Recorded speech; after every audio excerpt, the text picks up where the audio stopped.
5 and 12. I've practiced law for 35 years, and you see all the gray hair. And I've been with the Law Center for 12 years. Could I just get a sense of who all of you are? Are any of you parents of kids who are great? Okay, do you want to shout out the ages of your kids? I won't ask you anything personal, but if you'll just give me an idea of whether we're dealing with little people, medium-sized people, or 17-year-olds. Ma'am? My son is 4. 4. Ma'am? 7. I'm sorry. 15 and Sir. 17. 15 and 17? 7. 7. 12. 7. 6. 7 and 13. Okay, so we've got from 4 to about 17. Okay. Have all of you been to an IEP meeting? Okay. Is there anybody who wants to tell me that they've been to an IEP meeting that was absolutely perfect and they just loved it? Oh, that's happened a couple of times. I thought so. Okay. Has anybody been to an IEP meeting where they weren't too fussy about what happened? Nobody? Ah, there, we got one taker. Okay. While we're setting up, I want to talk about what I'm going to cover. I've given you a copy of the PowerPoint that I'm going to use, and there are handouts going from A to, I think, I, and we're going to go through them one by one. What I have found in 12 years is that there are just basic categories of problems that everybody seems to have, and I want to talk about those. But what I most want to talk about is the fact that going to a team meeting and not getting what you want does not mean that you lose, okay? That's the very first step of the process. And there are lots of things that you can do after a team meeting if things aren't working out the way that you would like them to. One thing that is very, very important is to write letters rather than make phone calls, because you want to be able to prove what happened afterwards. And if you have a conversation with somebody, the more stupid what they say is, the less likely they are to remember it or to admit to it later on. So you want to make very, very certain that you write letters to the school and document what has happened. I want to tell you a little bit about my organization while the gentleman was setting up. We are free, and we are lawyers. And I've been practicing special education law for 12 years. If I don't cover your question today, because you have come to this training, I'm asking you to please call my office, tell them that you've come to this training, and I will follow up with you with any kind of question that you have. Because I appreciate you coming out here in 7-degree weather when you could be home watching Sherlock Holmes or whatever is on tonight. Are we ready to roll here or not quite? Your computer program ready or no? Say it again, I'm sorry? Your computer? Okay. We got the PowerPoint up.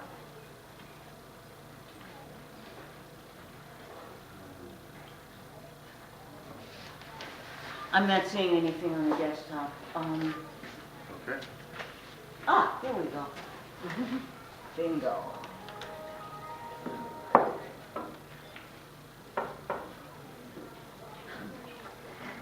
The mouse that we have is a little not excellent, so.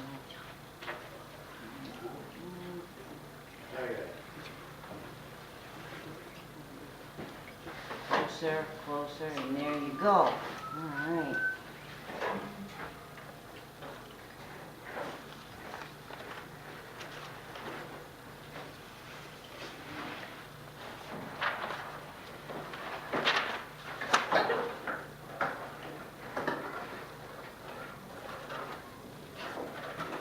You working or no? Not yet.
Okay, why don't we get started, and if you can't hear me in the back, would you just stick your hand up, or would you move closer?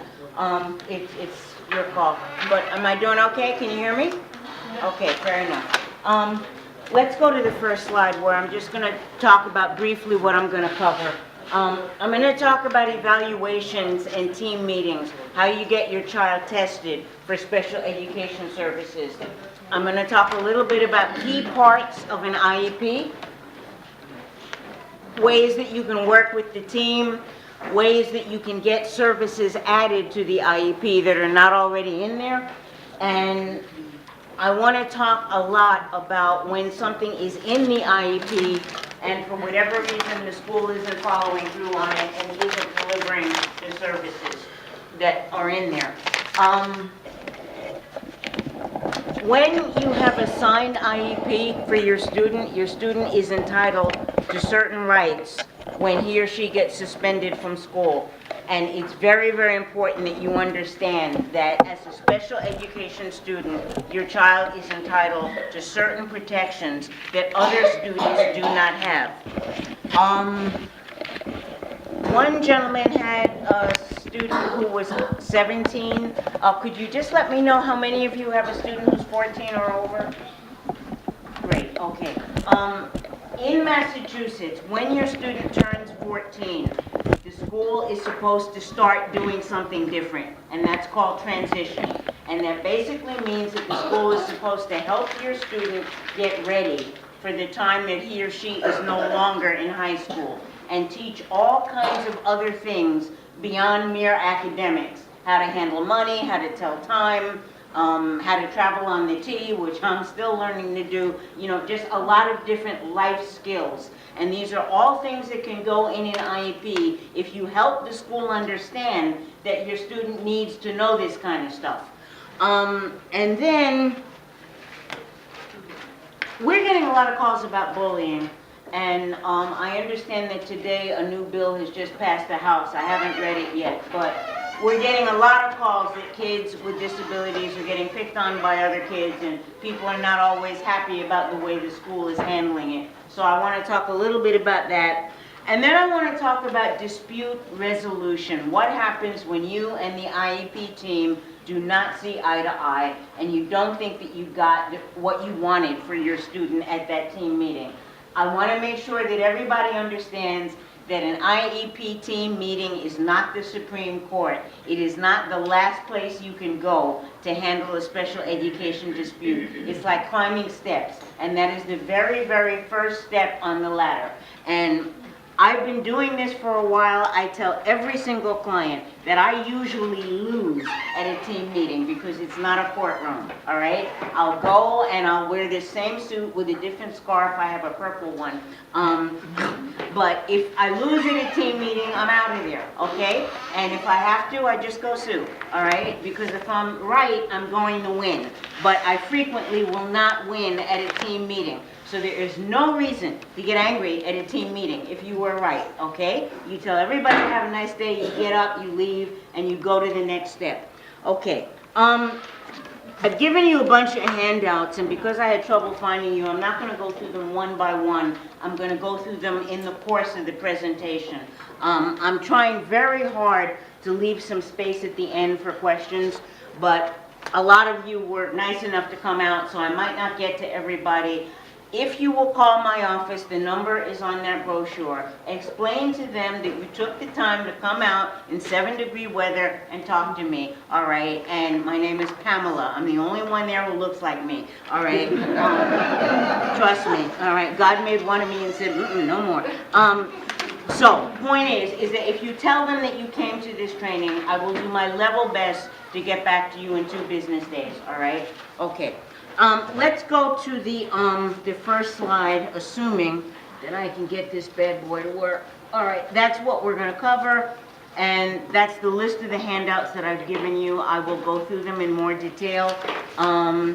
Let's talk about who's eligible for special education services, because there's a lot of confusion about this. It's basically a 2-part test. The first thing is that a child has to have a disability. and the disabilities are listed in the statute. They include emotional disabilities like ADHD or Tourette's or all kinds of mental illness, all right? It's not only having a visual impairment or an orthopedic impairment or not being able to hear. There are a list of emotional disabilities, including ADHD, that are listed right in the statute. But it isn't enough to have the disability. The second piece of the test is showing that because of the disability, the student cannot make effective progress. So you got two pieces that you've got to prove. First, the disability, which is usually relatively easy to prove. But secondly, that the disability is getting in the way of effective progress. Where I have those two boxes at the bottom is where there's a lot of confusion. Because a lot of parents are calling us and saying, my son is doing well in school, so the school is saying he doesn't need special education services because he's doing okay academically. But he's got no friends, he makes noises, he fidgets in class, he's always getting into trouble. And the statute is very clear that making effective progress is not only about books, it's not only about grades, it's not only about passing courses, it's about social and emotional progress. So there are lots of kids who've got autism, for example, and some of them are even smarter than the teachers who are teaching them, but they're having all kinds of social problems in school, and they can't take care of themselves, all right, as they get older. And they might qualify for special education services. So it's very, very important not to let anybody discourage you from getting special education services just because your kid is getting good grades, all right? It's a two-part test. Okay, so once again, it's academic progress plus social and emotional. All right. This is the key term in special education. Has anybody ever heard the term FAPE thrown at them? Okay. FAPE is an acronym. It stands for Free Appropriate Public Education. This is the question that everybody's going to ask you when you ask about special education services for your child. We as lawyers don't like what the law says about this standard because we as lawyers want your students to get the very best services that are out there that your student needs. And that, unfortunately, is not the law, all right? The law does not entitle you to the so-called Cadillac of services. What the law says is that your child needs to make meaningful progress, meaning getting good grades and moving from one grade to another. If your child has serious emotional problems, you need to show that that's getting in the way of making emotional progress. The FAPE standard is what we're stuck with right now until we get maybe a bunch of new judges on the Supreme Court and a good case that will change that. But I'm in situations all the time where a mother will say to me, my daughter needs this and my daughter would do better if she had certain services, and the mother is absolutely right, okay? That the best scenario would be for her daughter to get more than what she's getting. But the question is she getting enough to meet the FAPE standard? Is she making some progress? This is why it's very important when you have an IEP to try to get the goals that are put in the IEP as specific as possible so that you can measure them. So if somebody says we want Henry to improve his handwriting, for example, that tells you nothing because you don't have any benchmarks. On the other hand, if you say we want Henry to be able to write the letter W 6 times and to stay within the lines, that's a very, very concrete example. So if at the end of the year Henry can't write W or he can't stay in the lines, you've got something very tangible that you can say he's not making any progress. If you want to say my daughter needs to learn 50 new words, okay? And you count from, what year is this? 2014, all right, and she knows 30. At the end of the year, she still knows 30. That's tangible evidence that she's not doing better, okay? And that might give you some muscle to get the IEP changed to get better services for her. But you need to make sure that the team writes the goals as specifically as possible. And just because they're all on the other side of this table wearing suits doesn't mean that they know more about your student than you do on every single thing. So you need to be able to suggest concrete things that you want measured. For young people who are 14 and over, transition services are very, very important, and it's a missed opportunity for a lot of people because they'll say to us as lawyers, my daughter isn't ready to graduate, she can't take care of herself. And I'll say, well, what do you mean? And the mother will say, well, she just can't take care of herself. You need to be concrete. What can she not do? Can she not tell time? Does she not understand how to call 911 if you fall and hit your head? Does she not know how to manage money? Does she not understand that on a day like this, she can't go out in a bikini, you know, that she's got to wear a winter coat and a hat? You've got to be as concrete as possible, because on some things here, you guys are the experts. You're the ones who are living with your student. And when you've got somebody who's 14, a school is thinking, when are we going to graduate this student? If this student passes all of her courses and passes the MCAS, she's out of here, okay? And she might not be ready to be out of here because they're basic skills that she hasn't learned. And all of these are part of a free and appropriate public education. This is a legal entitlement. Nobody is doing your student a favor. This is what a school is supposed to do. Okay, I want to talk about your first handout. Actually, it's your second handout. This is called the Evaluation Consent Form. And it's kind of a slick form in many ways because it's got a bunch of evaluations written in at the top. And it's easy to assume that those are the only evaluations that are out there that are possible, and that's not so. So I've blown it up here just to show you that you've got the educational assessment and the observation and the health assessment all listed at the top, all right? But off to the side there, you can see that there's a big box that says write in requested evaluation. So suppose your child stutters, or suppose your child has motor coordination issues and doesn't use her hands very well, or suppose your child has emotional issues and needs a neuropsych. That's not written in the printed part here, okay?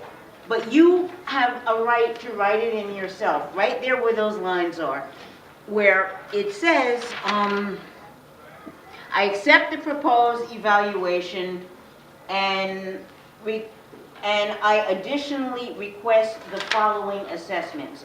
And right there you can write in any kind of assessment that you think that your son or daughter needs. You sign and you date. Am I being videoed? I should have combed my hair. I mean, you could have at least told me that, you know? Standing here, You look wonderful. dropping my scarf on the floor and whatnot. Give a person some warning. Okay, point is that you want to write in the kind of evaluation that you want. You have a right to do that, all right? You want to sign this thing and date it, and this form is absolutely useless until the school gets it, all right? So I tell people that the best way is to send it by certified mail. If you don't want to do that, you need to take it to the school, get them to copy the one that you have signed, and get somebody to date stamp it. And don't leave until somebody does that. There's no excuse for somebody not making you a copy if you ask them. The very worst thing that will happen is they'll charge you $25, and it is beyond worth it down the road, all right? This is an important form because it sets a whole bunch of time things in place. The school is supposed to try to do the evaluation that you asked for within 30 days of getting this form. And then they're supposed to have a team meeting in 45 days. If you ask for an evaluation in writing, the school is supposed to send you this form. But if they don't do that, you've now got your own. And I assume most of you use computers. You can download all of this stuff on the Department of Elementary and Secondary Education website. Sir? What kind of evaluation might you request? An occupational therapy, Okay. a speech therapy, a neuropsych, an assistant technology eval. You might have a child that, Orientation and mobility. once again, ma'am. vision or orientation and mobility. Yeah, can you say it loudly so they can hear you with that? A child has a visual impairment, so you could either get a vision assessment or an orientation and mobility assessment. What I don't like about this form, sir, is that they've got just about 4 evaluations here. And to me, without knowing any better, the form is misleading because it makes you think those are the only evaluations that are out there. I have a young man who is raising all manner of Cain in school. He's been traumatized. He's seen all kinds of horrible things that have caused all kinds of emotional problems. A plain psyche eval isn't going to do it for him. He needs a neuropsych because there are special tests that go along with that. Neuropsych isn't on here, all right? So his father's got to write that in and date it and sign it.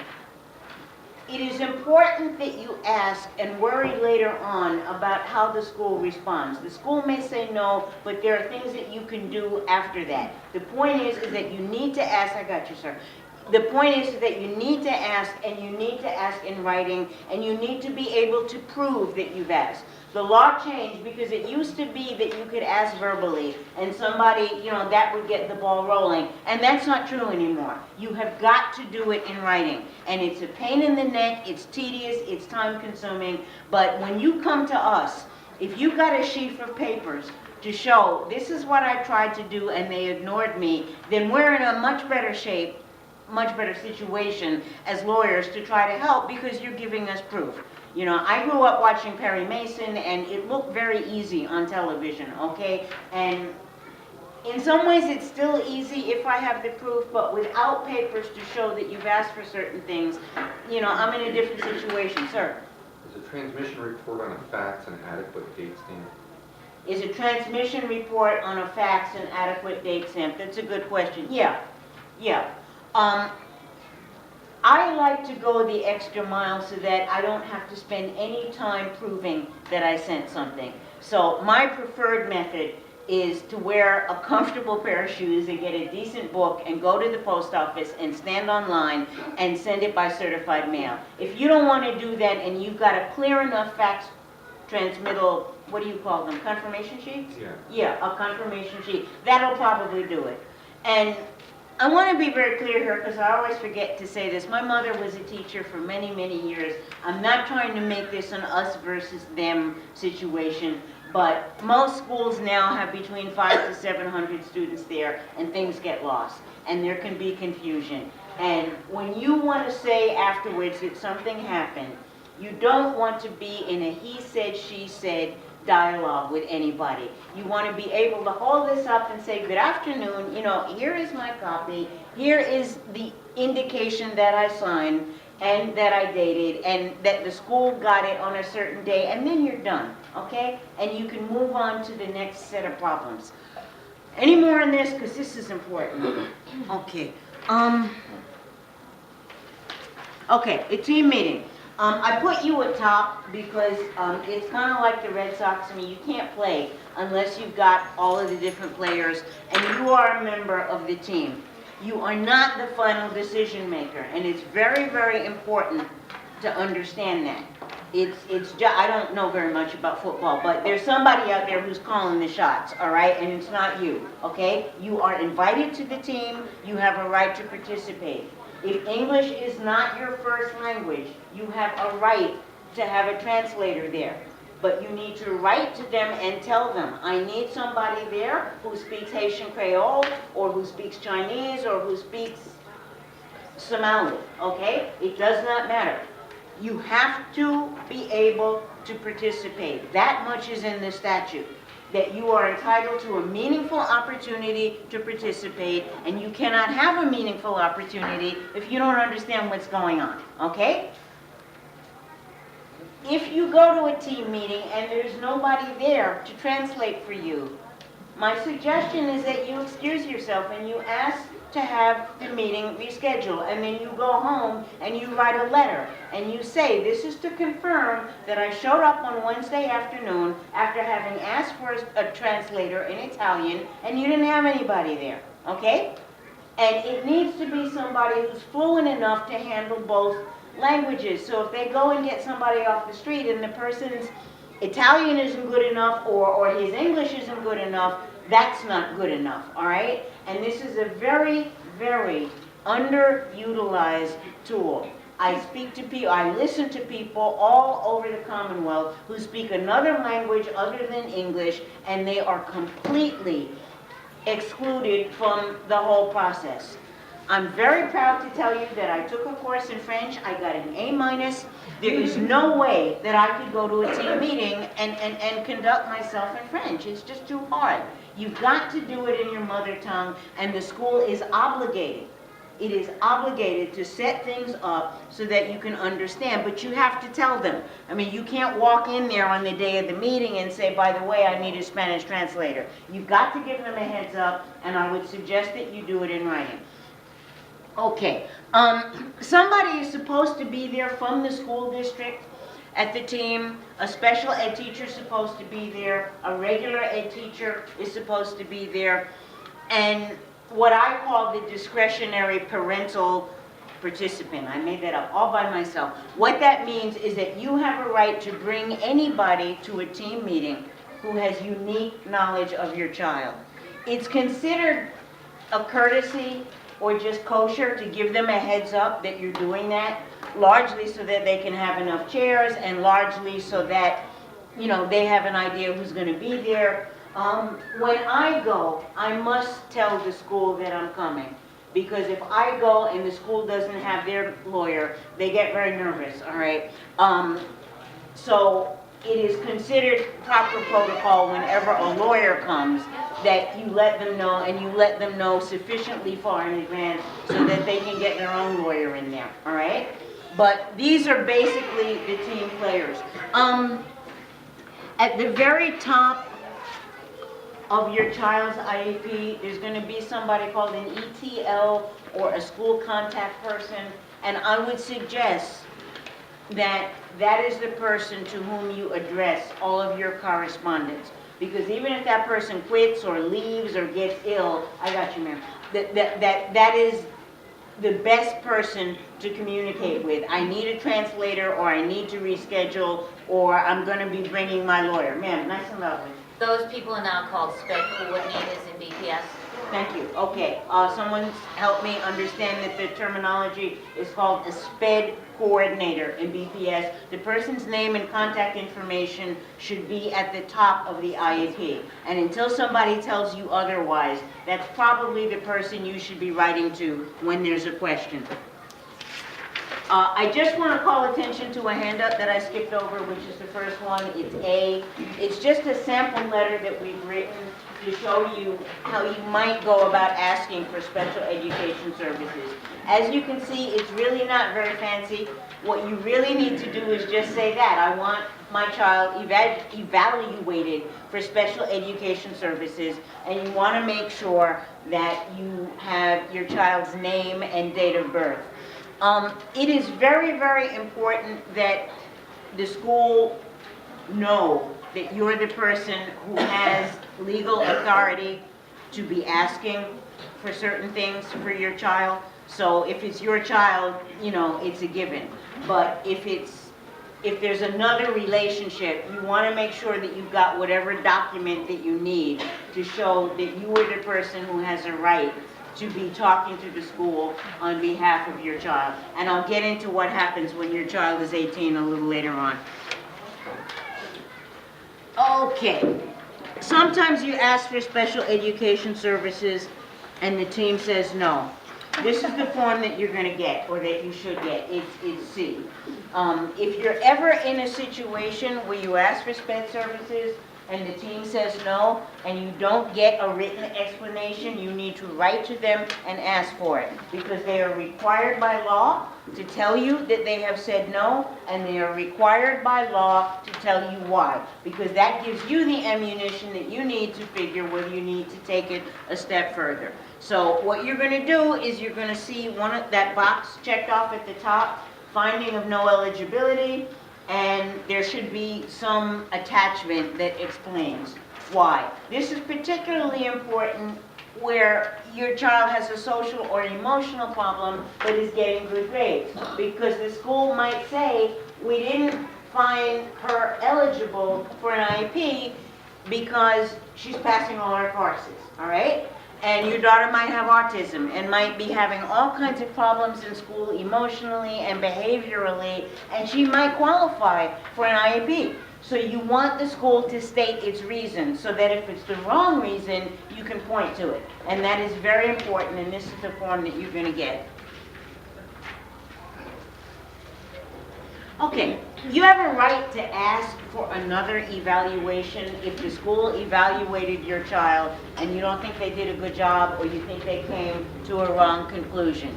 You must ask in writing. Once again, we sort of say in the office, you know, we kind of run around the hall in a circle and we say, in the world of special education, if you don't write it down, it didn't happen, all right? And it does not matter if you don't use a computer. It doesn't really matter if you don't write the letter in English. As long as you say what you have to say, it is the school's responsibility to give you equal access, and they have to figure out a way to get it translated. The same way if you call my office, we contract out with a service. And I don't care what language you speak, all right? I mean, I've talked to people in Japanese or in Cantonese or in Mandarin or in Haitian Creole. I mean, we pay for a service so that we can talk to you through a translator. This letter is the letter or one like the one that you would write if you want an independent evaluation. So suppose you think your child needs speech therapy and needs to be on an IEP, and the school tests your student and says, nah, he's fine, okay? He speaks beautifully, all right? So we're not going to give him special education services. You have a right to ask for another evaluation. If your child qualifies for free lunch, the school must pay for it, all right? If the school agrees with you, it must pay for the evaluation. And in Massachusetts, there's a sliding scale depending on your income. But if your child qualifies for free lunch, the school must pay. If the school disagrees and says, no, our evaluation was just fine, and we're not going to do another one, it just can't pick up its marbles and walk away, okay? The school has a legal obligation to go to the Bureau of Special Education Appeals and justify why its evaluation, in its opinion, was adequate. So this is all part of my major pitch that you don't give up just because it doesn't work out the first time. There's no need to get angry with anybody. There's no need to fight with anybody. There's a process, all right? And if there are questions about that process, we really want you to call us because we're free and that's what we're there for, all right? There's a lot of stuff that goes on that I'm not really going to know about, all right? Unless I've got a pipeline to parents like you who are telling me, look, the school, I got you, sir. It's in that book, but the school isn't doing it, okay? Sir, nice and loudly, please. As I was reading the letter request, one of the lines here says, evaluation should have been done in the area of, wouldn't this require us as parents to have some kind of level of education in the sense of what kind of evaluations are out there? The question was, does a parent have to have some sort of level of education to know what kinds of evaluations are out there? And yes, that's true, but I don't think the responsibility is all on you. I'm sure all of you are taking, I got you, ma'am, all of you are taking your children to doctors, and that's one good source, all right? If you can be concrete enough about the problem, all right, to say, my child is 4 and she's not speaking, or her words aren't clear, or my son is 7 and his handwriting is horrible, all right? Or my daughter is fidgeting all day long. The school is supposed to test in all areas of suspected disability. Has anybody ever heard of the Federation for Children with Special Needs? Because they're a really good organization to go to say, here's my problem. Do you have any suggestions about what kind of evals we might get? Ma'am? Nice and loudly, please. Yes, I was just going to respond to the gentleman's request. Your doctor, your pediatrician is a very great source to talk to because there are benchmarks for every child's development that they will ask about. And if there are any questions or concern, as she was just mentioning, you know, my my child is X, Y, and Z. I went to my pediatrician at a regular checkup, and it was actually for one of my other children, and I said, by the way, my son is acting out and he's imitating behaviors that I know he's not getting at home. What do we do about this? And she helped to direct me to the teacher to say what can be done. The special ed teacher, you can ask them their opinions, and you know, they can share those aspects with you. And then of course, opportunities like tonight when you're coming around other parents who've gone through the same processes. I had to take it so far last year to ask for behavioral management in the classroom, and so VPS had to pay for specialists to come in, and it wasn't for my child, it was for some of the typical children that he was imitating, but what they helped me prove the point that my child needed a one-to-one paraprofessional, because if he doesn't have individual oversight, he's more likely to imitate and things of that nature. So everything she's saying is absolutely correct. Ask as many questions as possible. If something doesn't feel right or look right, you know, the parent is the child's first teacher, so you ask away and then you express what you want to happen next. Whether or not, I wasn't an expert on some of these things, I just asked the questions. Okay. It really helped. Thank you very, very much. That's really helpful. I hope that responds to your question. Okay, if the team says yes, that your child is eligible for special education services, there are two pieces to that. What services is your child going to get and where? And they are supposed to talk about the what first before they get to the where. So you might have a school in mind, all right, but they're not going to get to that until, and they're not supposed to get to that by law, until they make a determination of what services are necessary. And sometimes it's going to take 2 meetings, all right, because one thing that often happens is that you can feel rushed in this process, and you need to rush if your child needs a blood transfusion or if your child isn't getting oxygen. But on some of this stuff, you need to take your time to make sure that you understand what it is that you're signing, to make sure that you don't ever want to be in a position where you have to undo a signature. To say, yes, I signed that last month, but I've changed my mind now. It's possible to do that, but it's just not a very good place to be in. So those are the two pieces. And I want to talk a little bit now about what's on an IEP. Let's just assume that the school said yes. The lady gave me a term for the person who's a SPED coordinator. Okay, the name of the SPED coordinator is going to be on there. And that's going to be a really important person for you to remember, because until that name changes, that's where you should be sending all of your correspondence. There's going to be some basic student information, your student's name, date of birth, and there's going to be an ID number. So when you write to the school, particularly since a lot of these forms only give you these tiny little spaces to write things, and you might want to say more, okay? So if you attach a sheet, which you are perfectly entitled to do, you want to make sure that you put the student information on that extra sheet so that if the papers get separated, somebody knows that this is what this is about. So you want your student's name on there, you want your student's date of birth, and you want your student's ID number. There's supposed to be some goals, some benchmarks, some ways of meeting those goals, some services that I'm going to show you on the form where that is, and a suggested placement, okay? So those are the basic parts of an IEP. And these are just examples of some of the supports that are out there. You know, to the gentleman's point about wanting to know what evaluations are out there, I'm learning all the time about how much stuff is out there that is available from people who specialize in certain things. We knew of a little boy who was selectively mute, and he knew how to talk, but he wouldn't because of emotional issues, but he liked to read. And when they sent him to a speech therapist, she came up with the idea that he should read to the dog. And when he did that and he would stop, the dog would nudge him.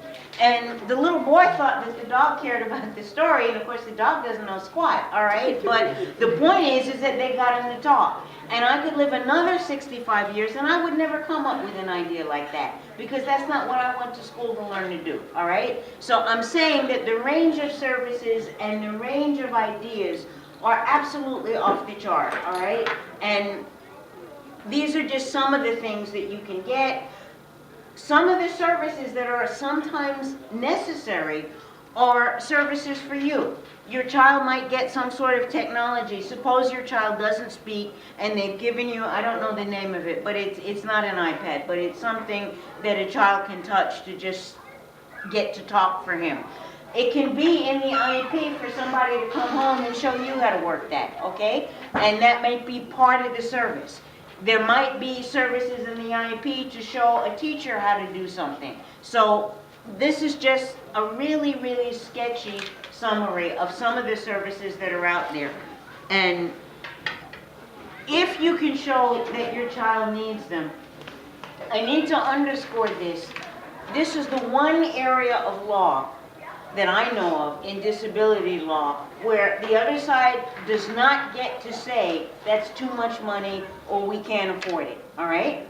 Now, you might not get the very best service that's out there, but if you can show through appropriate expert support that your child needs the very best service out there, it is a legal entitlement. And it is not your son or your daughter's problem that somebody is crunching numbers and says, gee, we don't want to spend the money. That is not the law. And that's why some of this stuff is so important, because you've got this limited window of a legal entitlement. I'm going to fall over here. You've got this limited window of a legal entitlement until your child graduates or until your child turns 22. If either of those things happen, special education eligibility ends. So it is important to get cracking now on everything that you think your child needs, and at least get cracking on getting your child tested, all right? So, this is what we call the grid. This is handout number E, or letter E. I do know the alphabet. This is where you're going to find the services for your student. This is at the end of the IEP, and they're going to fill in these boxes at the bottom. They're going to tell you who gives the services. They're going to tell you how frequently the services occur, and they're going to tell you how long the services last. For all intents and purposes, if it's not in here, your child is not entitled to it. So you want to sit at the team meeting and make sure that the particular service, the speech therapy, the occupational therapy, the counseling, you want to make sure that it's in here. Because if it's not in here, it is not an entitlement. Once it is in here, the school cannot just yank it because it's their idea unless you agree. And we're going to talk about ways to sign an IEP, because there's a good way and a slick way, and in my opinion, a wrong way, okay? So it's important to be very, very clear that once you're successful to get it in this grid, you can sit back fat and happy because they cannot take it away from your child unless they go through a process, unless you agree. And it is very important to understand that when somebody hands an IEP to you, you do not have to sign it that day. The world will not come to an end if they put something in front of you and say, you know, I'm rushing to catch the T, you know, could you please sign? No, you cannot. You're going to take this bad boy home and read it and think about it and discuss it with whomever. And you've got, I believe, 30 days. Don't quote me on that. But the point is that you do not have to sign an IEP on the spot. Ma'am, Excuse me. nice and loudly, please. Where are you, first of all? I find it very difficult to understand the IEP. Reading it and stuff like that, I don't totally understand. I think that's a perfectly legitimate point. The lady's point is that she has trouble reading the IEP. So what needs to happen is that you need to take it home, all right? And then you need to make a list of the things that you don't understand. And then you need to either write to the team or ask for a meeting. And you need to be very specific about what it is you don't understand. When I started doing this, there's something in here 3 times 30 times 7. I mean, there are these little formulas for the frequency of services. And I find that confusing, but I will ask, okay? And I will say, what does that mean? How many days a week? How long? And who's going to be doing it? You are entitled to ask questions. And a lot of schools will try to squeeze an IEP into 1 hour. A lot of times teachers won't stay there for the whole hour because they've got to cover classes, or they've got to do lunchroom duty, or God knows what they have to do. But the point is that you are entitled to answers to your questions. And the best way to get answers to your questions is to write a letter. Because if you write a letter and they don't answer you, then you can prove that they've not been responsive, and we're going to talk about what to do. And I really want to say that, as I said, I've practiced law for 35 years. If you were to catch me 13 years ago, before I was doing any of this, I couldn't read an IEP either, ma'am, because I'd never seen one. I didn't even know what it was, okay? So you learn as you go, but the way you learn is to ask questions. And if you use a computer, there's just all kinds of stuff on there to sort of explain a lot of this stuff in very plain language. All of you have gotten a parents' rights brochure, and I don't want to embarrass anybody, but will anybody raise their hand and tell me if they've read it? Okay, all right. Okay, all right. What, we got 30 people here, 20 people here, and 2 of you have read it, okay? I'm not saying it's the easiest read in the world. I'd rather read Nora Roberts myself, but the point is that there's a lot of information in there about the whole process. And the trick that I learned is I don't read something like that in one sitting, okay? I might do a page a day, okay? But by the end of the month, I'm finished, okay? And there's a lot of information in there if you take it in small pieces. I learned a long time ago that I don't have the attention span to sit and get through something dense in one sitting, all right? But if you go in baby steps, you're going to know more on Thursday than you did on Tuesday. So that's just a thought. Pamela? Ma'am. I just had a question. So you talked about the service delivery page and how when services are on there, that means a child will definitely get them. Can you just touch quickly about state put? Yes. The question was about the service delivery page and when services are in there, how your child is entitled. There's a legal concept in the law called stay put, which means that once your child has a signed IEP that puts him in a certain school, even if the school proposes to move him to another school, to a different kind of educational placement, if you say no and object to that proposal, your child has a right to stay put until that dispute is resolved. Now, moving a child from the Smith to the Jones school might not be, in the law, a change of placement. But if your child is in a regular education classroom with typically developing children, and the school says we want to move her to a substantially separate placement, that in the law is considered a change of placement. And your child doesn't go anywhere if you say no. In like manner, if this sheet says that your child is to get 3 days of occupational therapy and 4 days of physical therapy, and the school comes up with a proposal and says your child is doing beautifully and we're going to drop back the services, if you sign off on that, okay, you're agreeing. But if you say no, they cannot pull those services until that dispute is resolved. And that's why it is so important to take your time with this and not to let anybody bully you into signing something that you do not agree with. You have a legal right to object, and stay put means that those services stay put with your child until such time as the school says, well, gee, we really don't want your child to have these services, so we're going to take you to the Bureau of Special Education Appeals. And then there will be a decision as to whether you or the school is right. But I cannot, if I weren't so rickety, I'd get up on the table. I can't emphasize enough that just because the school says X does not mean that they win if you disagree. But you've got to be very clear about the fact that you disagree, and you've got to disagree in writing, all right? And I've known students who've been on stay put IEPs for 2 to 3 years because the school doesn't want to do certain things, but the parent says, no, these are the services and these are the ones I want my child to have, and until you put your money where your mouth is, there isn't anything you can do to take those services away. Thank you for raising And that. just to go a step You're further, gonna lose your scarf again. You want to pull for me?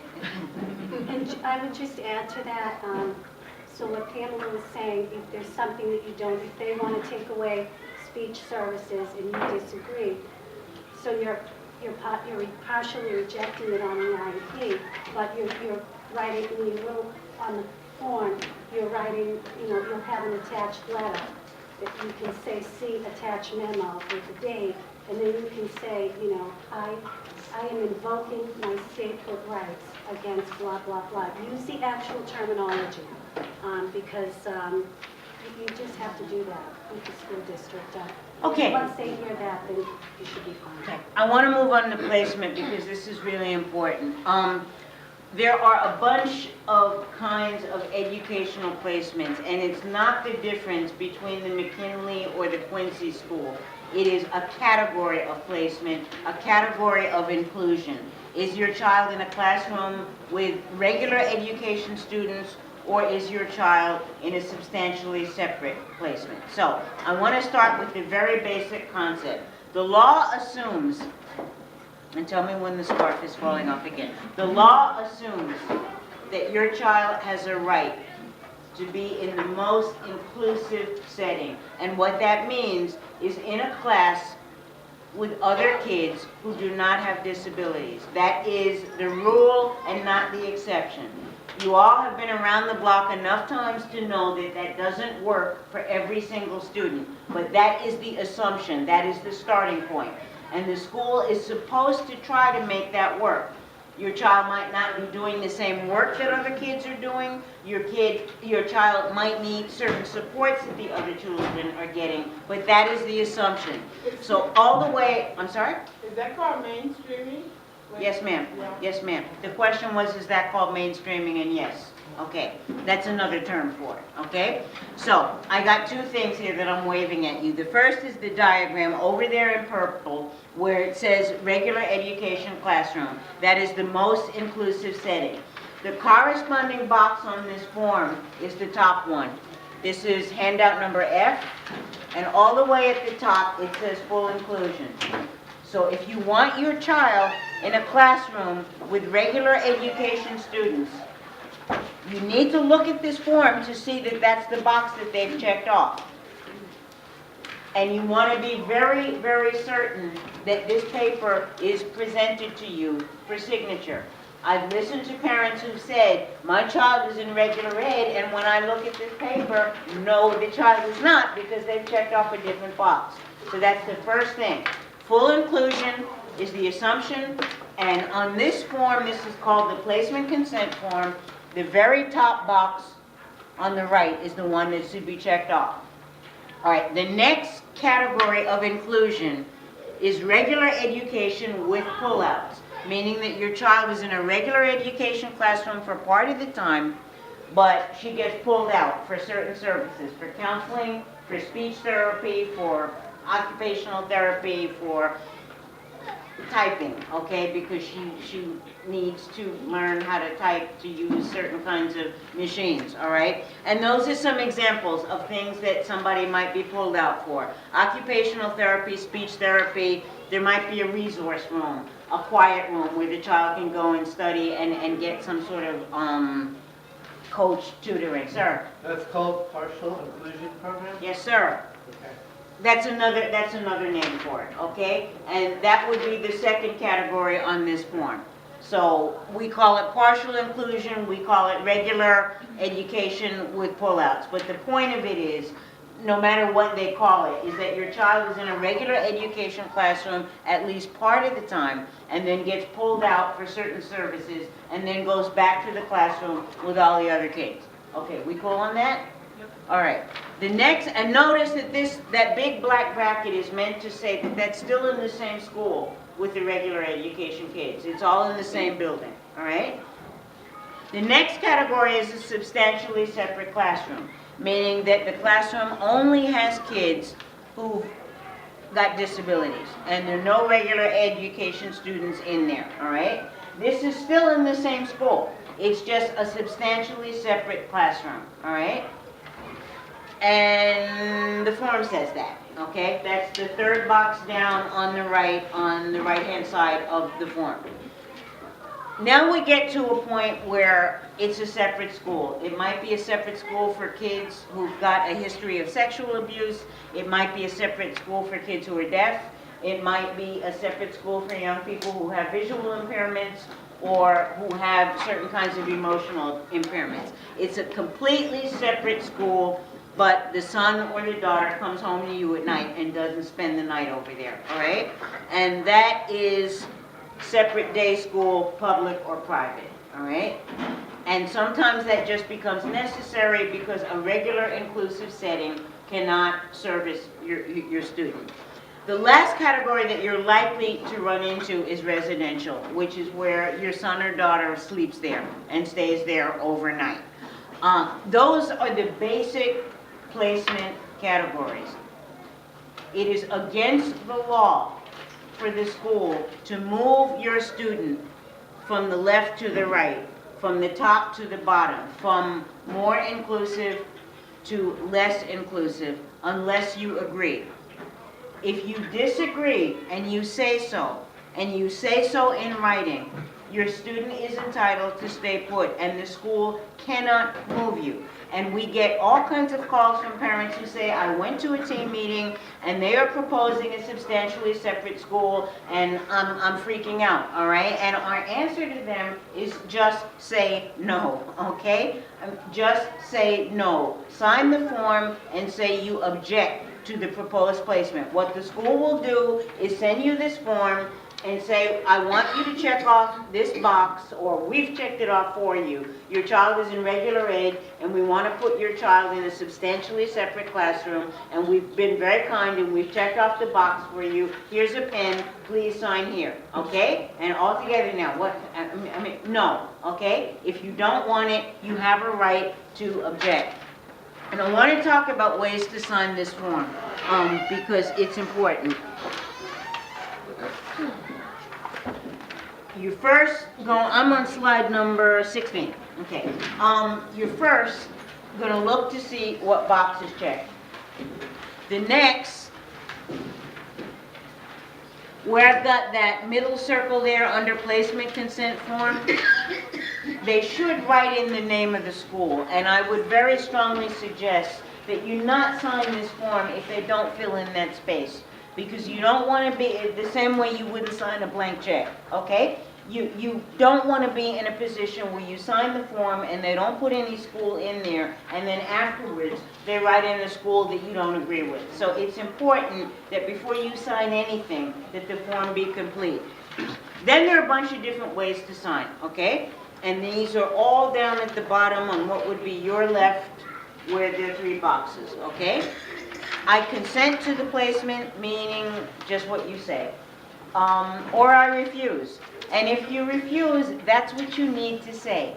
And you do not need to accept any suggestion that if you refuse the placement, your child doesn't get any education at all. That is wrong.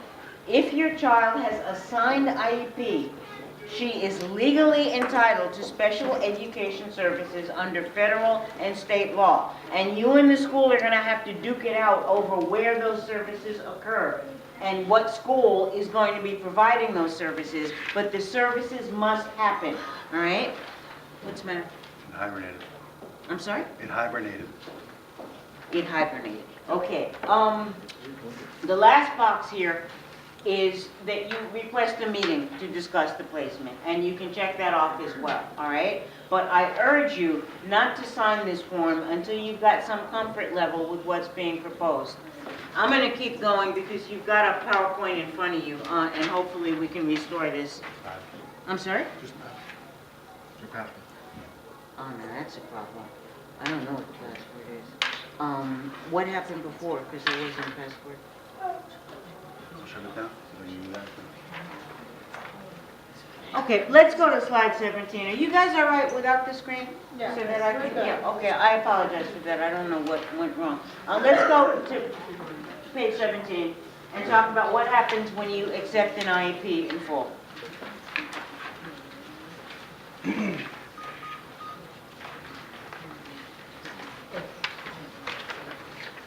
Supposed to go to input A. That's okay, I got it. You got it? Okay. All right, and let's look at handout G. This is the IEP signature page, and this is really, really important. Okay, you got it, sir? Okay, all right. When you accept an IEP in full, you're saying all of the things that I've written here on the slide. This IEP is wonderful, I agree with all of the services, I agree with how often the school is going to provide the services, and I agree with everything. I agree with the placement. This is just a peachy IEP, okay? And if you honestly feel that way, then it's okay to sign the box that says, I accept the IEP as developed. Bear in mind that you're accepting the whole IEP, all right? And I haven't met a whole lot of parents who said this IEP is perfect, but to the extent that I've got 25 exceptions in here, and you all have had wonderful IEPs handed to you, this is the box that you sign, and you thank everybody and you go home, okay? How we doing? All right? If you go to slide 18,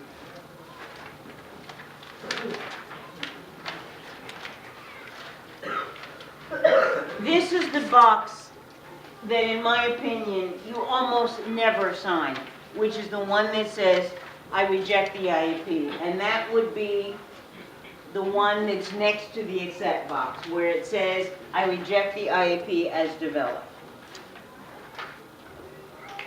It's very tempting to sign that when you're angry or when you don't like the whole IEP, and it's a wrong move for the following reason. If it is the first IEP that the school is proposing and there's no previous IEP, you're basically saying, I don't want any special education services for my child. And I had a mother call me and say, my little girl's been sitting home and she's not been going to school. And I said, does she have an IEP? And she said, no, I rejected it because I want different services. And that's why she's sitting at home, all right? Because the mother rejected the IEP, all right? And there was no IEP before that to which she could default. So I almost never say never, but I'm saying it now. You don't reject an IEP unless there is an earlier IEP that you're satisfied with. So if you've got a 2013 IEP and they give you a 2014 IEP and you don't, what am I doing here? And you don't like the 2014 IEP, if you reject the 2014 IEP, the 2013 IEP is the one that's going to be in place and you're fine. However, if there is no IEP and you reject it, you are basically saying, I don't want any special education services. And I disagree with the services, and I disagree with the placement. I'm going to get into this in more detail in a few minutes, but it is particularly important if your son or daughter gets into trouble in school and is getting suspended. 18. I'm sorry? 18. 18 what? 18? Just 2 more. Thank you, Mary. It is particularly important in the discipline context that your child have a signed IEP. It's like your keys and your American Express card and whatever, your driver's license. I mean, a signed IEP is your child's ticket to certain kinds of protections. So unless you are ready to go to the Bureau of Special Education Appeals that afternoon and sue to resolve whatever your concerns are, you never, ever reject an IEP because you're basically saying, I want no services.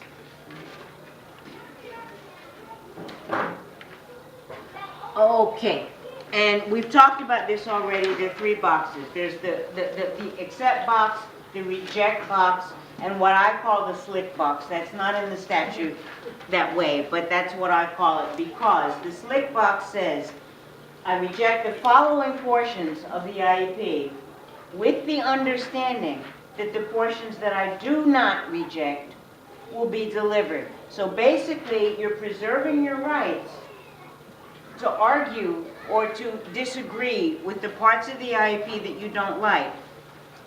But in the meantime, your child is still getting a whole bunch of other services, and that's really where you want to be. Because most IEPs are completely awful. It's just that they're giving 3 days of speech language and you'd like 5 days. But 3 is better than 0, okay? If you reject the whole IEP, your child gets nothing. If you say, I reject the fact that you're only giving 5 days, I'm sorry, I misspoke, that you're only giving 3 days, okay? I don't like that. But at least your child gets those 3 days, and you've got a right to dispute the fact that you want 5 days, all right? Am I being clear about that? Because it's very, very important, all right? And it's very easy to be discouraged with an IEP that isn't the way you would write it, and to say, no, you know, I'm going to reject the whole thing, and it's just not a good idea to do that. Okay. And, okay, same thing is true with placement. I just want to make sure that everybody understands how to reject placement. And if you find your own handout F, that is the placement consent form, and there are boxes at the bottom that basically say, I reject the placement, I refuse the placement, or I want to meet with you and talk about the placement. Okay. There are times when you want to ask for more services than your child is getting, and it is not enough to just go and ask. And a lot of parents tell us, I went and I had a letter from a doctor. A letter is not enough, all right? You need a full-scale evaluation. To the gentleman's point before, there are tests that are done in every field that are known in that profession. If you're testing for speech language, or if you're testing for manual dexterity, or if you're testing for certain kinds of emotional issues, I mean, there are standard tests that must be performed. And those are what the IEP team is required to consider. If you have a new evaluation, it doesn't matter that your son's IEP anniversary is in February. You don't have to wait till February 2015 to get a new IEP, I misspoke, I'm sorry, to get a new evaluation considered. Anytime you get a new evaluation, you have a legal right to present it to the team, and the team must consider it, all right, if you send it to them. So you use that same form that I think is handout B. I can't find my copy right now, but it says evaluation consent form at the top, and you use it the same way you use it when you are requesting initial services. I want my child tested in speech language or in occupational therapy, or I want a neuropsych. You sign it, you date it, and you must keep a copy of the one that you've signed. If you can't make a copy at home, when you bring it to the school, you ask them to make a copy, because you want to be able to prove that you sent this bad boy, and you want to be able to prove that you have signed it and dated it, because the date that they get it is the date that starts the clock running on when they are supposed to deliver services to you and get the evaluation done. Okay, when the team does not follow the IEP, there's a very simple process to follow, and we did a sample letter in handout H, okay? First of all, you want to be able to keep records of when the school didn't follow the IEP. If your child is supposed to get a speech language consult and the speech therapist goes on vacation and just isn't there, and they don't get somebody else, you want to be able to get a calendar to say, my child missed the following number of sessions, all right? And then you want to write to the team. And you don't have to get angry. You just need to say, my child has missed 7 sessions. Please let me know when you're going to clean up your act and make up those 7 sessions. You know, love, parent, all right? And you wait, okay? I would suggest that you write one more time, okay? Just to be on the safe side, and say, you know, I wrote to you before because you weren't giving services to my daughter, and I want to understand what you're going to do to make up those services. Please let me hear from you by X date, okay? If you don't hear from them, you're done. It's like I said as soon as I came in, you don't need to fight with a school beyond a certain point. What you do need is a paper trail to show that you have asked for certain things and they've either said no or they haven't responded. If you write 2 letters like this and you don't get an answer, you need to call Program Quality Assurance. Program Quality Assurance is the enforcement arm of the Department of Elementary and Secondary Education. Do you all live in Boston? Okay. The number is 781-338-3700. And you'll get a live body. Someone will answer, all right? And you tell them that you want the liaison for Boston. I can't give you a name because they keep changing, but they will give you the name right then, and they'll give you that person's extension, all right? When you talk to the liaison for Boston, he or she will send you an intake form, and then you need to fill it out and send it back, all right? So you can't make the complaint over the phone, but you can talk to the liaison over the phone and get the form. Once again, 781, I got you, sir. 781-338-3700. It's the next slide. Good for me. Did I remember to do that? All right. We need to know if this process isn't working, because if it's in that service grid, it is a legal entitlement and your student is supposed to get it. And if there are financial problems or administrative problems or staffing problems, they are not your son's fault and they're not your daughter's fault. The school has to figure out a way to give those services. Nice and lovely, sir. Before you get to the separate rights of PQA, when you're writing to the team, would that go to the coordinator? Yes, that's what I would do. I would take, I'm sorry, I'm not getting that name right. Is that what it is? It's Special the education coordinator, Yeah, yeah. I would write to that person first. You can do other things. You can CC the principal, but there are a lot of people who tell me that they go right to the superintendent. And how many students are in Boston? Oh, okay. I mean, the superintendent is not going to zoom in on one student. What he or she is going to do is go right back to the school, all right? The gentleman raises a good point about taking your time before you go to PQA, because PQA is going to ask you, did you try to work this out with the school, okay? I wouldn't let your child miss one session of occupational therapy and then file a complaint, all right? You want to be able to show that you wrote to the school and said, hey, you're dropping the ball. All right, sir. Just to follow up on that, I think a lot of us, my family included, have wasted a lot of time with principals. Because there are a lot of bad principals out there. Yeah, I know, and maybe it comes from being under 5 feet tall. I mean, I know in certain situations I'm going to lose, all right? And I don't worry about it, okay? I had a really lousy experience at my car dealer the other day because they lost my key and kept me waiting there. But I went home and wrote a letter because that's what I do best, okay? And by the time I'm finished with them, I might get a new, I mean, they're not going to give me a new car, but the point of it is, you need to figure out with whom you pick your battles. And you need to understand whose job it is to fix it, because the principal is responsible for your child and the 699 other children in that school.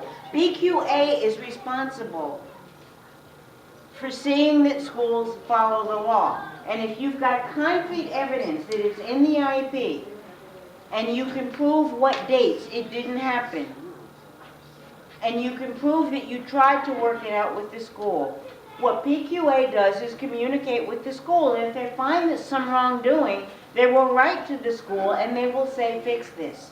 Ma'am, nice and lovely. How are we gonna know that our children are not receiving services? Like, they're supposed to have 3 days of speech. How am I gonna know that it's not happening? The question is, how am I going to know that my child is not going to receive services? And I've got a partial answer for that because I don't know the full answer to that question. Sometimes, if your child is nonverbal and can't tell you, you need to figure out whether there can be some sort of log or some sort of sign-in sheet. The lady has an answer, and I'm going to get you in a minute. We need to be brief, though, because I want to make sure that that I get all the way through this. But one thing that some parents do is to get a log, just so that a teacher initials something after providing the service. You can ask your child in some instances. And you can raise it with the team. Exactly how do I monitor this? Because I'm not here, all right? I think the lady has a suggestion. Nice and loudly, please. I was just gonna agree with you. Ask for a log. If you have an opportunity to, if your teacher is communicative and you can just ask for it, show them an example, look at a sample, send it in, or if it is a contentious relationship and you need to email and have in writing that on this date I'm asking for a daily log to be sent home of just the basic, what my child did during the day, highlighting English, math, art, whatever it is, and keeping a daily log because, to her point, that's the only way you're going to be able to track progress and make your argument for anything you want. Okay, let me talk a little bit more about PQA because I'm very proud of this. It is now on their website because I raised a ruckus that if you don't communicate in English, they have to figure out a way to help you. And you need to tell them that I need another language. For those of you who use the web, that's the link to PQA. I find the Department of Elementary and Secondary Education's website, a lady was saying earlier she finds the IEP difficult to read. I find DEES's website, you know, there's just a whole lot of stuff on there. But if you look at this link, the whole process of filing a complaint is laid out, and there are a bunch of phone numbers there, and I would strongly suggest that you have a look at that if you've got questions about it. I want to talk a bit about discipline because this is really important. The law is going to change in Massachusetts in July, but right at the moment, it's kind of crummy for kids who are not on IEPs. So, your children, if you've got a signed IEP or sort of in a special zone where you get certain protections, when your child is suspended, these are some questions that you need to ask. Was there a signed IEP? All right? Or is your child just on what's called a 504 plan? You need to count the number of days that your child has missed. Not the number of suspensions, but the actual number of school days that are missed. You need to figure out what the reason was. You need to be clear of whether the school is accusing your child of drugs, of selling legal drugs, of using illegal drugs, of bringing a weapon to school, or really hurting someone. The law as it currently stands is very, very strict.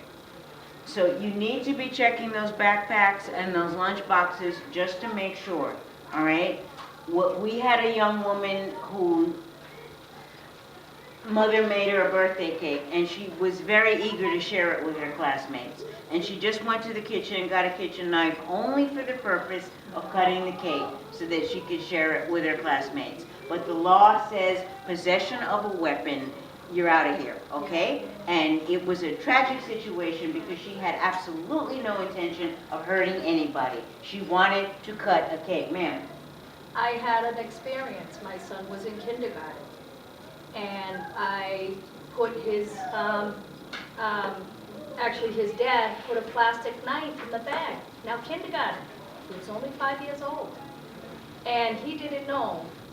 So, you know, when my son is 5, when he went to go cut the cake, the teacher came over and said, "You've got a weapon, go to the, we gotta bring you to the office." Yeah. See, and this is the And he got knuckleheaded. suspended, This is actually. the knuckleheadedness that's going on because the law doesn't say that a knife for a birthday cake is okay. What the law says, without having it in front of me, is that if the blade is 3 inches, it's considered a weapon. I had another young man who accepted a sweater from someone in gym. Somebody said, "Man, hold my sweater," and he took the sweater. And a knife fell out of the pocket, all right? My client got suspended. It wasn't his sweater. It wasn't his knife. The person who owned the knife admitted that it was his knife, all right? But the law doesn't have that kind of language in there about knowingly possessing a knife, okay? You had the sweater. There was a knife in the pocket, so you possessed the knife. I said to my client, why would you take a sweater from somebody, okay? And he said to me, because he was bigger than I, or me, and he would have asked me to see him after school, okay? So, you know, you're kind of in a box, and it's important, I got you, ma'am. It's important to check those backpacks and to be clear with your kids that right now the law doesn't allow a lot of leeway. Ma'am? if a kid stabs someone with a pencil, would a pencil be then considered a weapon? The question is, if a kid stabs somebody with a pencil, would a pencil be considered a weapon? And I think under certain circumstances, yes, because somebody might say that that's causing serious bodily injury. All right, the point of all of this is you need to be aware that your child has certain rights that I'm going to get into, but these are some of the questions that you need to be asking, all right? And you need to be very clear from the school. What kind of exclusion is it? Is your child just being sent to another room in the school? Or is your child being excluded from school altogether? Once we get past these questions, this is the best way I can do to summarize this in a way that I think is really concrete. There are basically three kinds of students. Actually four, and I'll get into that. The young woman on the right, until July, if she gets suspended, on your left, I'm sorry, the young woman with the purple skirt, all right? If she gets suspended, she's a regular ed student, she's got no IEP. If she gets suspended, she gets no educational services at all for the time that she's suspended, for however long. And until July, in Massachusetts, if she does something and gets herself expelled, no school in the entire Commonwealth of Massachusetts is required to admit her. That will change in July, but this is February, okay? And if she gets expelled, she's out of school for good, okay? The young man in the middle is your student, all right? And that can't happen to him by law. For the first 10 days that he is out of school, he's not entitled to any kind of educational services for the first 10 days of a suspension. So if he and that young woman get into a fight in the hall, and the school says you're both out of here for 10 days, neither of them is entitled to any educational services. But on the 11th day, the school has to treat him differently if he's got an IEP. And this is a very important thing for you to know about your child's rights. As long as there is a signed IEP that you and the school have both signed, on the 11th day, your child is entitled to a free and appropriate public education, and the school has got to find some kind of alternative educational services. I got you, ma'am. Either to admit your student back, or to send your student to another school, or in some instances to provide tutoring. The other thing that your child is entitled to is what's called an MDR, a Manifestation Determination Review. Has anybody heard of that? Okay. An MDR is a meeting that asks the question, did your child violate the school discipline code because of his disability? So if your child is deaf and burns down the whole school, there probably is no connection, all right? If, on the other hand, your child is fidgeting or making noises or just not getting along with people and your child has ADHD, there's an argument that the disability might have caused the behavior. You had a question, ma'am? Yes, when the 10-day rule, does it happen consecutive days? No. If you have a child that's like suspended for 2 days, 3 days here, 1 day here, 3 days there, is it? Okay, the question is how you count, and it's an excellent question, thank you. The easy way is if it's 10 days, all right? I'm still trying to get this figured out because I think the law is poorly written, but if it's piecemeal suspensions, the question is then going to be, is it the same kind of behavior? So if it's 1 day cutting class, and then it's 3 days swearing, and then another day burning down the whole school, the school's argument is going to be that's not related behavior. If it gets to that, we don't want you worrying about that. We want you to call a free lawyer, and that's why I'm here, okay? A lot of these nuances are very, very hard, and if we got a lawyer from the school district standing here next to me in an equally pretty scarf, you know, she would say something that might be a little different. If your kid is out of school for more than 10 days, I got you, sir. If your kid is out of school for more than 10 days with no educational services, we want you to call us and let us duke it out with the school system. Sir, nice and loudly, please. I think one of the points you wanted clarification on, it can be 10 aggregate days that count, and they don't have to be consecutive to make the regular ed student inadmissible. Is that right? Like if you have 10 days that are not consecutive, but a total of 10 aggregate days of removal of suspension, the regular ed student is going to be out of luck. Yes, but it doesn't And the matter 10-day rule whether kicks in. they're 10 consecutive or 10 non-consecutive. This 10-day will rule change kicks in in. July. The 10-day rule only applies to young people who are on signed IEPs. Please hear me on that, because that's why you never reject an IEP completely unless there's a backup IEP, all right? The IEP, and I don't want to get dramatic here, but it doesn't matter what your student has done, all right?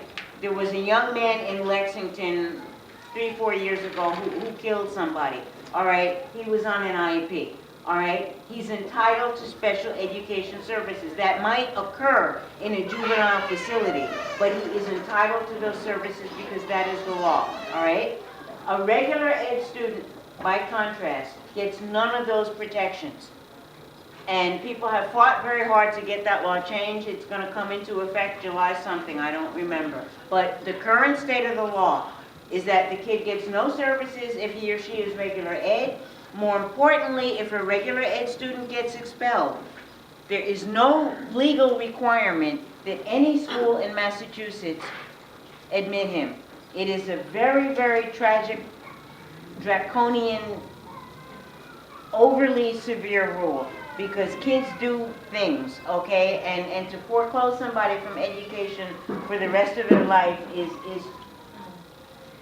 I don't agree with that, okay? The point being is that it's going to change in July because finally somebody went to the State House and those guys up there don't agree with it either. All right. Anybody know what a 504 plan is? Okay, a 504 plan is not an IEP. It is a plan that says that this person has a disability and needs certain accommodations. So it's a notch down from an IEP. But if a student is on a 504 plan and there's a finding that his disability and the thing that he did wrong are related, then he's entitled to the same stuff as a kid who is on an IEP.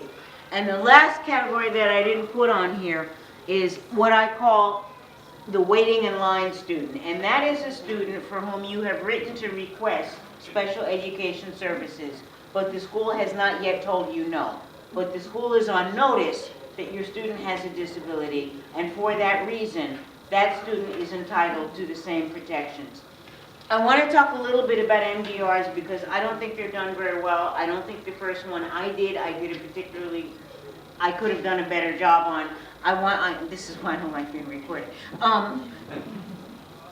It's a meeting. It is required if your student is excluded for more than 10 days. You must be invited to this meeting, and you have a right to reschedule it if it comes at a time that's not convenient for you. You can bring whatever support you need, and you should try to reschedule it if you need time to prepare, because the purpose of this meeting is, was your student's disability the reason for the fact that she got in trouble in school? Was your son's disability the reason that he violated the school discipline code? So you should bring any evaluation that talks about what it's like to have this particular disability. There's something called the DSM, the Diagnostic Services Manual, and it's got all these disabilities listed in it, and it's got the behaviors that are associated with that disability. So if a teacher has suspended your son because he's making noises and he's got Tourette syndrome, or he's bipolar, or he's got ADHD, probably the disability and the making noises have some sort of connection, all right? And you have a right to bring that kind of proof. And the meeting is supposed to give a written finding at the end that the conduct was a manifestation or the conduct was not a manifestation.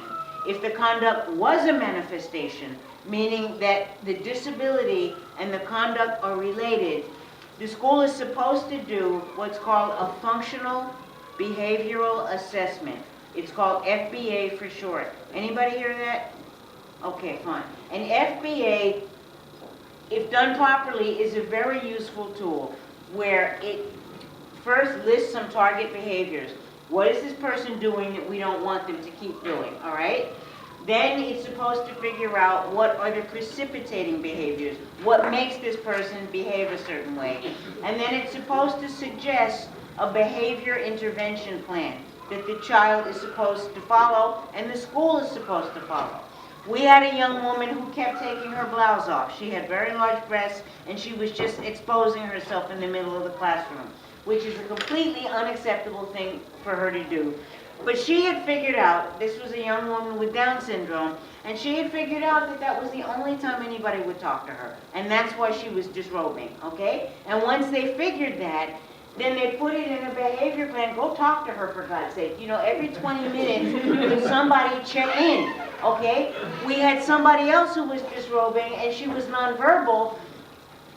And she was disrobing because she had a rash. She had to get to her skin so that she could scratch. But she couldn't tell anybody that she had a rash because she was nonverbal. And somebody got the bright idea to put some salve on the rash, and then she didn't disrobe anymore, all right? Now, I'm giving you obviously oversimplified examples, but sometimes people do stuff that seems really, really outrageous and egregious, and there's a reason behind it, and that's what the functional behavioral assessment is supposed to help you get to. Pamela, Ma'am, question? nice and lovely, please. You mentioned FBA, Functional Behavioral Assessment. So going back to the document B, the evaluation consent form, that's not listed as one of the assessments. So if a parent suspects that their child has a behavioral problem, can they list functional behavioral assessment in that sheet? The question is whether you can use the evaluation consent form to request a functional behavioral assessment. I have been telling people yes, but I'm told that I might be wrong. The law requires a functional behavioral assessment very clearly if your child is excluded for 10 days. Some school district attorneys are taking the position that they don't have to do FBAs unless they've excluded somebody for 10 days. The law also says that your child is supposed to be assessed in all areas of suspected disability. So my advice is that if you think your child needs a functional behavioral assessment, ask and see what happens. All right, ma'am? Nice and lovely. I did ask for an FBA at the IEP review meeting because at home the behavior that I see is very out of control. And the school told me they're not seeing that, and because they're not seeing it, they're not gonna do it. Is it acceptable? Okay, then, if your child, did everybody hear that in the back? Okay, if your child, we run into this all the time because school is a different environment. I mean, we've got kids who go to the bathroom very, very nicely with their class and they line up and they're in diapers all weekend, okay, when they're home. It happens all the time because home is just different, okay? And most children know that. If your child isn't being suspended for more than 10 days, one thing that is important is to ask for maybe another evaluation, like a neuropsych. Another thing that is important is to write a letter and to say, whatever you're teaching him in school is not being generalized, okay? You're not teaching him to function in the community. So whatever you got going on in that building is not going to help him when he goes and gets a job, and therefore, can you please do some additional tests? Maybe not an FBA, but possibly a neuropsych. What happens is that school is so structured sometimes that kids behave a certain way, and by the time they get home, they're exhausted and they explode, all right? But when you start using certain buzzwords for schools, like he's not generalizing, maybe that might help you get a different result. It would help to keep a journal, okay? And to say, this is what he's doing, okay? And something is obviously wrong if he's doing this stuff every single day, all right? And what suggestions do you have? And You know, I'd like to stand up here and say that I have answers to all of these, and I don't. I know this is an uphill battle, but maybe that would help. Transition. Can I just say who's got somebody who's at least 14 once again? 1, 2, We're here. 3. Okay.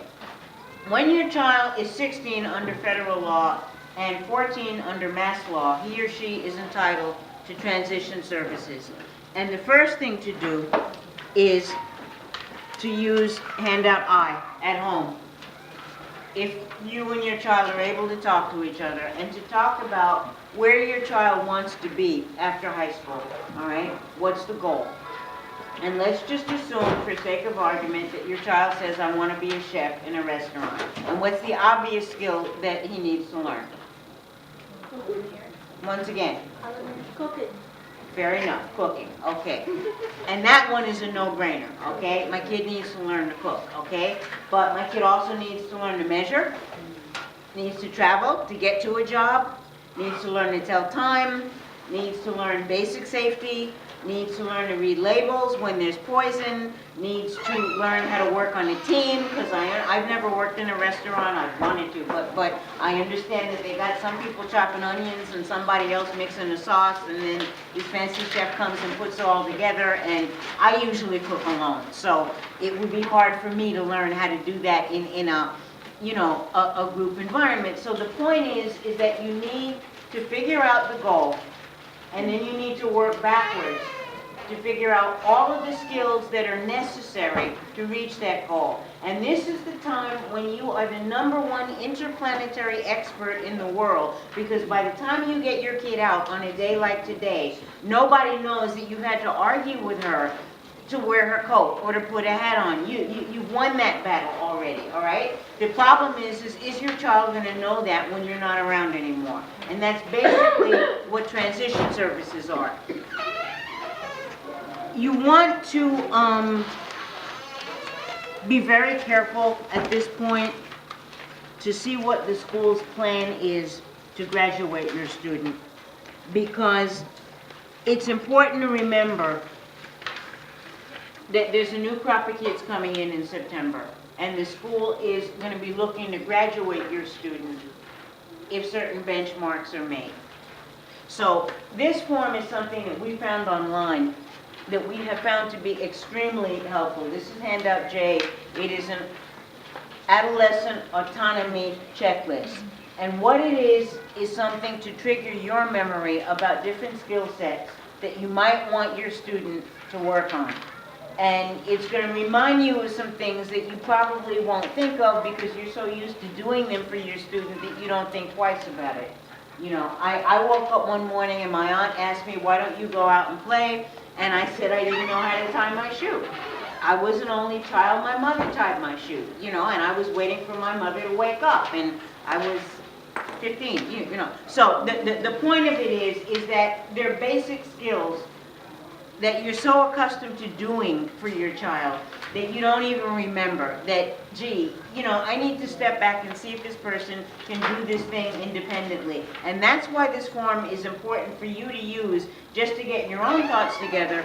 And then you should be invited to a meeting as soon as an IEP after your child turns 14 goes into effect. But if you don't get invited, you do the inviting, and you write to the school and you say, I want a meeting for transition services. If you're not getting a response, you need to call our office, because this is an important area that we're still trying to work very hard to develop. My office won a major case in federal court on transition services. I was much taller and had much more hair when we started, and I don't want to have gone through all of that for nothing, because you won't call us and ask us to help you out on this, all right? It is very, very important to start advocating for transition services for your son or daughter. You also want to check the IEP for the suggested graduation date, because if you disagree with that, you need to say so, and you need to say so in writing. The school does not have a legal right to graduate your child if you object to that. But you must object, and you must object in writing. If you object in writing, your child is entitled to stay put, and they cannot force your child to accept a diploma. But once they start getting you ready for, you know, coming to graduation ceremonies and fitting your child for a cap and gown, and your child walks across the stage and takes that diploma, special education eligibility ends.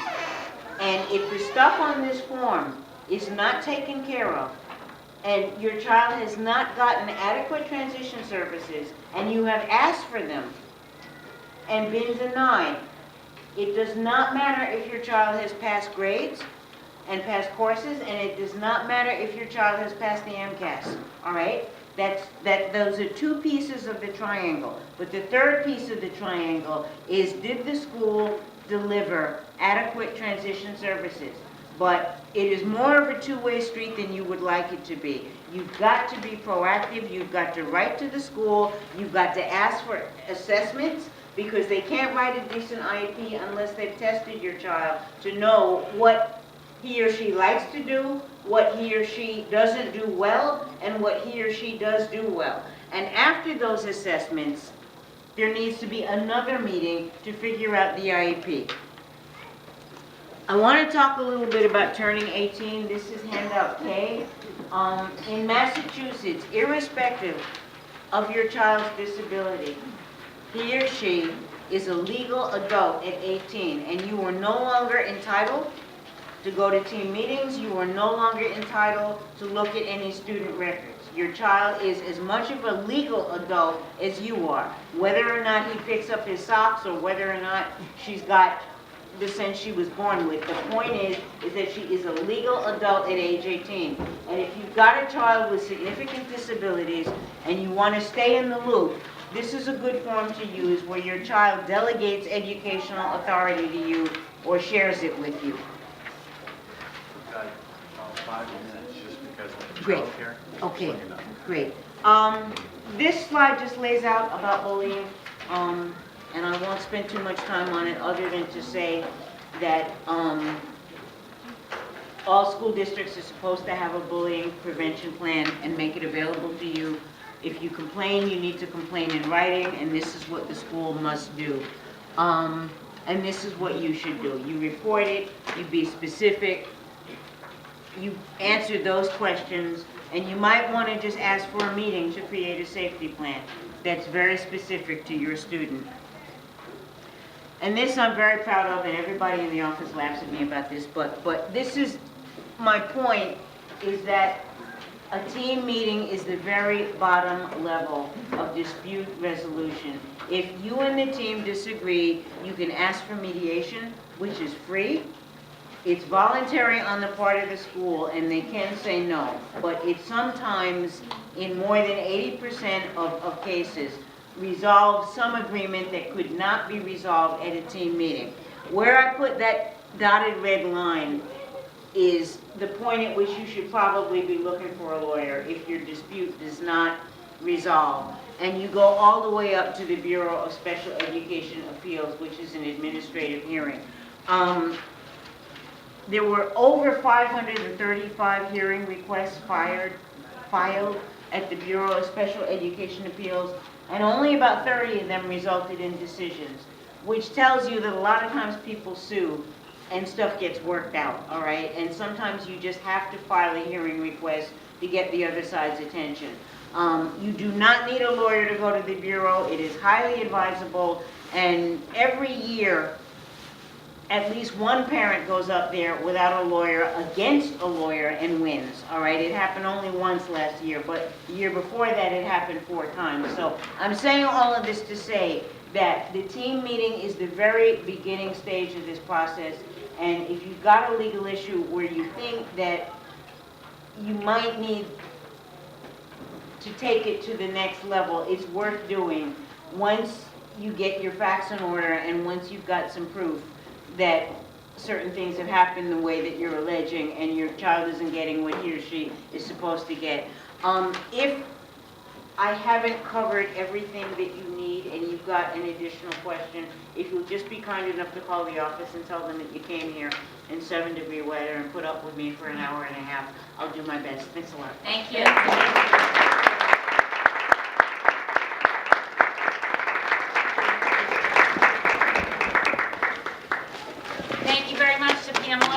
I thought it was an excellent presentation, and as a SPED attorney, I could say that I found it very helpful as well. Childcare is ending in a couple of minutes. If people have any questions that they need answered tonight, I'll hang out for a few minutes, but other than that, we'll